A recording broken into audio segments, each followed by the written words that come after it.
దేశ వ్యవస్థ, రాష్ట్రాల వ్యవస్థ మారాలంటే రాజకీయంలో మార్పు రాంది ఏమీ మారదు. ఇన్ని సంవత్సరాల నుండి స్వతంత్రం ఏర్పడ్డాక 75 సంవత్సరాల నుండి అలాగానే వస్తుంది.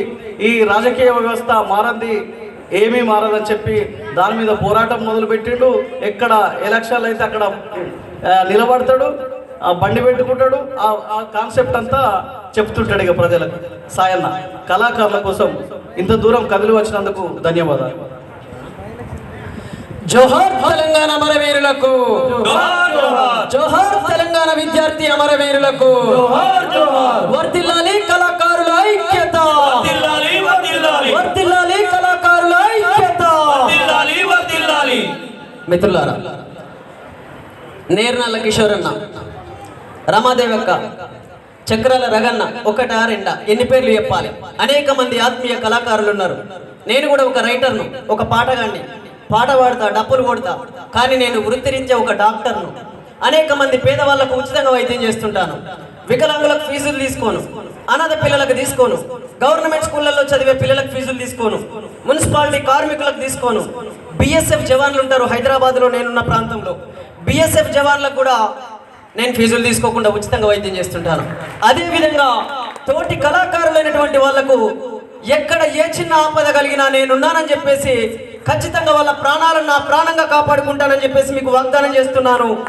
ఇది తెలంగాణ వచ్చినప్పటి నుంచి కూడా అనేక మంది కళాకారులకు ఉచితంగా వైద్యం చేశాను. మనోళ్ళు కూడా చాలా మంది ఉన్నారు ఇక్కడ. మిత్రులారా, నేను ఒక్కడిని ఎంతమందికి సహాయం చేయగలుగుతా, నేను ఒక్కడిని ఎంతమందిని ఆదుకోగలుగుతాను నేను ఆలోచించి అసలు ఈ పేదరికానికి, ఈ కష్టాలకు, ఈ కన్నీళ్లకు, ఈ పాటగాళ్లకు ఉద్యోగాలు రాకపోవడానికి కారణం ఏంటి అని చెప్పేసి నేను అధ్యయనం చేశాను, చదివాను. ఉస్మానియా యూనివర్సిటీలో భారతదేశ రాజకీయ వ్యవస్థ మీదనే పిహెచ్డి చేయాలని చెప్పేసి పొలిటికల్ సైన్స్లో పీజీ చేశాను. మిత్రులారా, అది చదివినాక నాకు అర్థమైంది. ఇందాక గౌరవనీయులైనటువంటి నేర్నల్ల కిషోర్ అన్న ఒక మాట అన్నాడు, ఎక్కడ ఎన్నికలుంటే అక్కడ కంటె సాయన్ ఉంటాడు అనేది నిజమే. మల్కాజ్గిరి ఎంపీగా పోటీ చేశా, మెదక్ ఎంపీగా పోటీ చేశా. ఒక తెలంగాణ బిడ్డనై ఉండి ఆంధ్రప్రదేశ్ రాష్ట్రం నుండి నరసరావుపేట ఎంపీగా పోటీ చేసిన, రాజ్యసభ సభ్యుడిగా పోటీ చేసిన, మొన్న మహారాష్ట్రలో నాందేడ్ ఎంపీగా పోటీ చేసిన. ఇప్పటికిప్పుడు అన్ని చెప్తాను కానీ కేసీఆర్ మీద చేసింది చెప్తలేవు. అన్న చెప్పింది కరెక్టే. గజ్వెల్ నియోజకవర్గంలో కేసీఆర్ మీద పోటీ చేసి 3rd ప్లేస్ వచ్చిన, 3వ స్థానాన్ని సాధించిన ఇండిపెండెంట్ అభ్యర్థిని, ఏ పార్టీకి సంబంధం లేని వ్యక్తిని, ప్రజలే నా పార్టీ, నాకంటూ ఏదన్నా పార్టీ ఉన్నదంటే అదే నా ప్రజలు, అదే నా కళాకారులు, మీరే నా పార్టీ. మిత్రులారా, అన్న చెప్పింది కరెక్టే. 1st ప్లేస్ కేసీఆర్ వస్తే 2nd ప్లేస్ ఒంటేరు ప్రతాప్ రెడ్డి వచ్చిండు, 3rd ప్లేస్ కంటె సాయన్ వచ్చిండు. కావాలంటే గూగుల్లో టైప్ చేయండి, కంటె సాయన్ అని గూగుల్లో టైప్ చేస్తే నా బయోడేటా మొత్తం వస్తుంది. కానీ నేను ఇక్కడికి రావడానికి కారణం ఏంటి? నేను నిజంగా ఇప్పుడు తమిళనాడు రాష్ట్రంలో చెన్నై నుంచి ఫ్లైట్లో వెళ్ళి మళ్ళీ ఈ ప్రోగ్రాం ఉందని చెప్పేసి నేను సోషల్ మీడియాలో చూసి ఇక్కడ నా గుండెకాయ ప్రోగ్రాం నడుస్తుంది, కళాకారులు నా గుండెకాయలు అంటారు, నేను కూడా తోటి కళాకారునే కదా, నా కళాకారుల కోసం మా నేర్నాల కిషోర్ అన్న ఒక గొప్ప ప్రోగ్రాం నిర్వహిస్తున్నాడు, దాన్ని ఖచ్చితంగా అటెండ్ చేయాలని చెప్పేసి నేను, మీకు తెలుసు లోకనాయక్ భారతీయుడు సినిమా తీసినటువంటి కమల్ హాసన్ గారు ఒక పార్టీ తరఫున రాజ్యసభకు పోటీ చేస్తే అతని మీదనే నేను రాజ్యసభకు పోటీ చేస్తున్నాను. మిత్రులారా, కాకపోతే వాళ్ళు గెలుస్తారు, నేను ఓడిపోతా, అది నాకు తెలిసిందే. కానీ విషయం ఏంటంటే సెలక్షన్, ఎలక్షన్ అని 2 జరుగుతున్నాయి మన దేశంలో. సెలక్షన్ పార్టీ బీఫామ్ చేస్తుంది, ఎలక్షన్ ప్రజల ఓటు చేసుకుంటుంది. సెలక్షన్ జరిగినాక ఎలక్షన్ జరుగుతుంది. కాబట్టి ఈ దేశంలో నా ప్రజల ఓటు 2nd వాల్యూ అవుతుంది. మొదటి ప్రాధాన్యత పార్టీ బీఫామ్కి ఇవ్వబడ్డది. అందుకే ఈ దేశంలో of the people, for the people, by the people అన్నారు. కానీ ఇక్కడ of the party, by the party, for the party అన్నట్టు పరిపాలన కొనసాగుతుంది. కాబట్టి ఈ సిస్టమ్ మారాలని కోరుకుంటున్నాను. అంతేకాకుండా చిన్నగా ఒక చివరి ముచ్చట చెప్పేస్తా. కిషోర్ అన్న దగ్గర ఒక సైకిల్ ఉన్నది, ఇగో ఈ అన్న దగ్గర ఒక స్కూటీ ఉన్నది, గా అన్న దగ్గర ఆటో ఉన్నది, గా అన్న దగ్గర కారు ఉన్నది. ఈ 4 ఉన్నాయని చెప్పేసి భారత రాజ్యాంగం చెప్తుంది. నేను చెప్పిన ముచ్చట కాదు, దాని మీద చదివిన. ఇప్పుడు ఈ సైకిల్కి, ఈ స్కూటీకి ఆ ఆటోకు ఒక కేసీఆర్ కార్ తోని పోటీ పెట్టిర్రు, రన్నింగ్ పోటీ. ఏది ముందు దొరికితే దానికే ఫస్ట్ ప్రైజ్ అన్నారు. అక్కలారా అన్నలారా మీరు చెప్పండి, ఏది ముందు దొరుకుతుందో? కారే ఉందా లేదా? మరి ఈ దేశంలో ఓసీలు ఉన్నారు, బీసీలు ఉన్నారు, ఎస్సీలు ఉన్నారు, ఎస్టీలు ఉన్నారు, మైనార్టీలు ఉన్నారు, మహిళలు ఉన్నారు. వీళ్ళు ఆర్థికంగా సమానంగా లేరు, సామాజిక సమానంగా లేరు అని చెప్పేసి ఒకవైపు చెప్తూనే అత్యున్నత స్థానాలకు సమానమైన పోటీ పెడితే ఎవరు గెలుస్తారో మీరే చెప్పండి అక్కలారా, మీరు చెప్పండి అన్నలారా. అత్యంత బలమైన సామాజిక వర్గంలో ఉన్నటువంటి అత్యంత ధనవంతులు మాత్రమే పాలకులయ్యే వ్యవస్థ ఇది. దీన్ని మార్చడం కోసమే నేను బ్రతికినంత కాలం ఒక పేద ప్రజల బిడ్డగా, మీ కడుపులో పుట్టిన బిడ్డగా నేను పోరాడతానని చెప్పేసి వాగ్దానం చేస్తూ, నా కళాకారుల కోసం వారి కన్నీటి గోసను ఒక పాట రూపంలో తెలియజేస్తాను. ఎందుకంటే అనేక మంది కళాకారులు ఉన్నారు, సమయాతీతమైంది కాబట్టి. నేను తెలంగాణ రాకముందు అనేక పాటలు రాసిన. వంట వరకు ప్రోగ్రాం పెడితే మా కిషోరాన్ని వాడడానికి అవకాశం. మంట పెట్టన్నా గా పొయ్యి కింద వంట వరకు పోరు మంటన్నో తెలంగాణ కోసం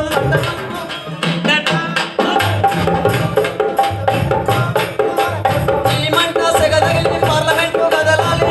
ఇట్లా అన్న ఇక వాడుకుంటూ పోతే పెద్దగా అవుతుంది. అదేవిధంగా శ్రీకృష్ణ కమిటీని తెలంగాణకి ఏం నష్టం జరుగుతుందో దాని మీద కూడా రాసా. ఒక్కటా రెండా? నేను ఎవరిని అసలు, నాకంటే అనేక మంది గొప్ప గొప్ప కళాకారులు వేదిక ముందు ఉన్నారు కదా, వేదిక పైన ఉన్నారు కదా, వీళ్ళకంటే నేను ఎక్కువనా? అనేక మంది అనేక పాటలు రాసినటువంటి కళాకారులు, రచయితలు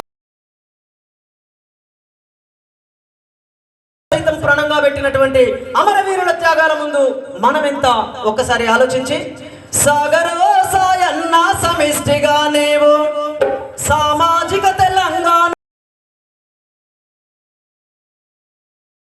త్యాగ ఫలమురన్నాం, అందరికీ చెందాలి రాష్ట్ర ఫలితమన్నాం. కురిసిన వర్షపు చినుకులు కలిసి ఒక్కటైనట్టు నింగి మతభేదం విడిచి జాతి ద్వేషం మరచి ప్రజలంతా ఒక్కటై ప్రశాంతంగా బ్రతికేదాకా సాగరో సాగరో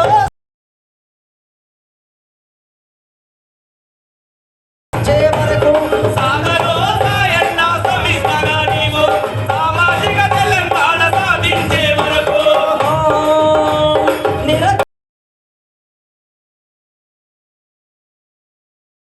నిలువున పాదర పెట్టి నిరక్షరాస్యతను మనం నిలువున పాదర పెట్టి నిలువున పాదర పెట్టి నిలువున పాదర పెట్టి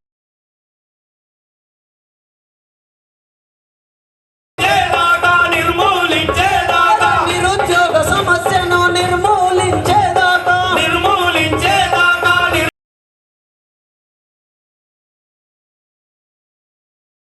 అనేక చరణాలు ఉన్నాయి. చివరి చరణం వాడి ముగిస్తా. మన అమరవీరులు దేనికోసం అమరత్వం పొందారు? అరే పసిపిల్లలు ముసలోళ్ళు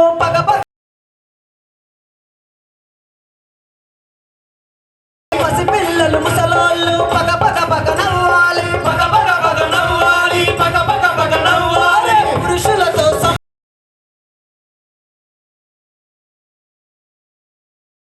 ఎదగాలి, పురుషులతో సమానంగా మహిళలంతా ఎదగాలి, మహిళలంతా ఎదగాలి, మహిళలంతా ఎదగాలి.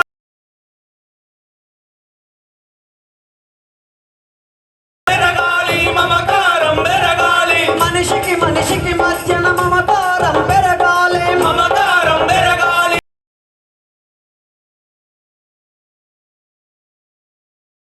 ఈ దేశానికి మన తెలంగాణ రాష్ట్రం దిక్సూచై నిలవాలి. సాగరో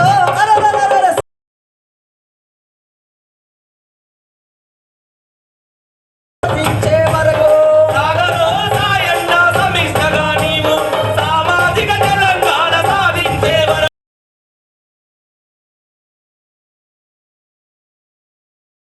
ఈ రాష్ట్ర ఫలితమన్నా ఎందరో త్యాగపరుల అమరత్వమురన్నా అందరికీ చెందాలి.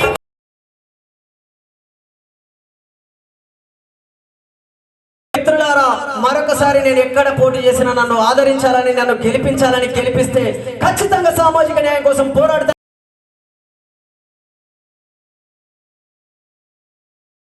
చక్రాల రగన్నకు, ఇక్కడ ఉన్నటువంటి పెద్దలకు, ఇక్కడ అంటే ఇన్స్ట్రుమెంట్స్ వీళ్ళని అసలు ఎవరన్నా గుర్తు చేస్తారో లేదో కానీ డప్పు డోలకు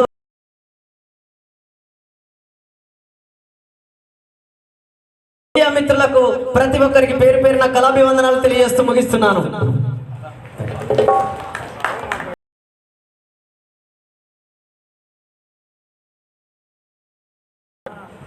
వాళ్లకు తల వంచి నమస్కరిస్తున్నా. ఎందుకంటే నీ పేరు సాయన్న పెట్టిండు.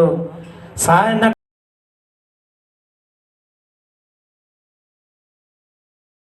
కళాకారుడు అయినా నయా పైసా తీసుకోకుండా ఉదార స్వభావంతో వైద్యాన్ని అందిస్తాడు.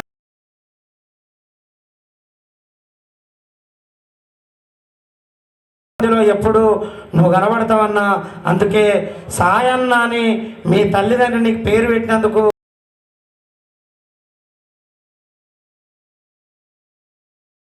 ఈ పాటల పల్లెకి మద్దతుగా విచ్చేసినటువంటి కోమటిరెడ్డి